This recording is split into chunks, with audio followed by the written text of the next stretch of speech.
Magandang araw mga tol. Meron tayo ditong unit C75 Plus na Shangan. At regarding sa tropa natin na nagtatanong kung paano i-discard itong pagpapalit ng kanyang rear shock absorber. Ito lang yung kanyang isang bolt. Tapos yung isang bolt niya nasa taas mga tol. Yan, meron siya kalupit. Meron siya kasikip. Bale, hindi ginagawa namin diskarte dito. Ito, madali lang tanggalin itong nasa baba. Yung nasa taas, malupit. Ayan, yung bolt na yan, hindi nga makakita mga tol. Pasensya na. Yung isang bolt na yan. Ayan, baka makita dito. Yung bolt na yan. Ginagawa namin is ginagamitan namin ng extension tsaka mga universal. Dito namin pinipesto banda yung kanyang ginagamitan namin ng impact drive. Impact namin.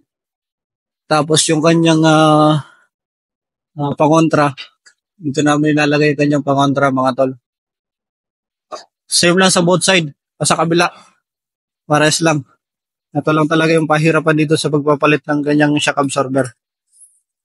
At saka kailangan mong tutukuran nito mga tol kasi pipitik yung kanyang spring.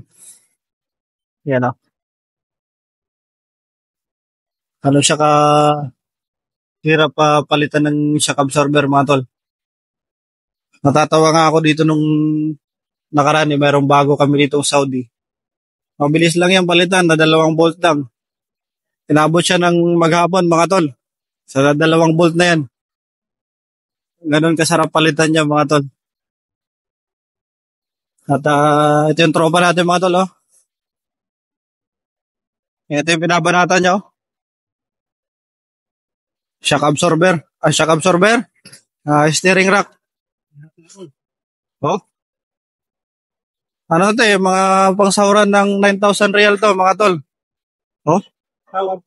Tawad tayo mga tol. Tawad pa yun. Pwede mong gawin mga 4,000 na lang. Ito yung kanyang bago. Bagong-bago. Brand new. Usually, naging problema na ito yung dito lang. Kanyang rack end. Pero si Changgan ay ayaw magbenta ng tingi-tingi. Pyesa-pyesa. Buo siya pinapalitan. Yan o. Al1 pag ganito. Tsaka kasama na yung kanyang stabilizer link. Yan o. Al1 mag-change oil lang ganito mga tol. Yan o. Pero kailangan mo lang tanggalin itong kanyang talangka para ma-Al1. Kailangan tol. Oh. Ganon siya ka-Al1 pag binababa ito.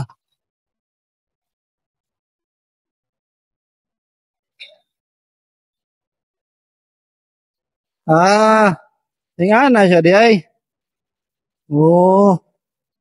Anao di siya. Daga. Marami kayong mga tornilyo mga tol, oh. Halo-haloin ko kaya ito. Kasi mga tol, pag hindi natin tinanggal itong mga tol, hindi makakabit itong mga dito makakabit itong bolt. Ganoon pala yun. Oo. Kailangan iuna naman natin to mga tol. Bago lagay kanyang goma. Ganyan pala yun. Parang may marking ata yan. Hindi mo pala siya pwedeng ilagay ng basta-basta. Ano naman siya mga tol?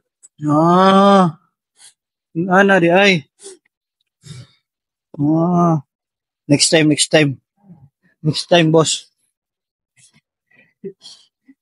Ganyang unit. Changgan. C75 Plus. Basic na basic, oh. Isang kape lang ang kataw. Mamaya, order tayo ng cappuccino mga tol. Order tayo cappuccino daw mamaya. Pero siya lang iinom. Ayoko. Hindi ako nakatulog. Cappuccino. Sige naman kung samok-samok dire. Vlogger ko.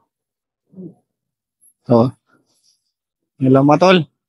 At maraming salamat. Good day.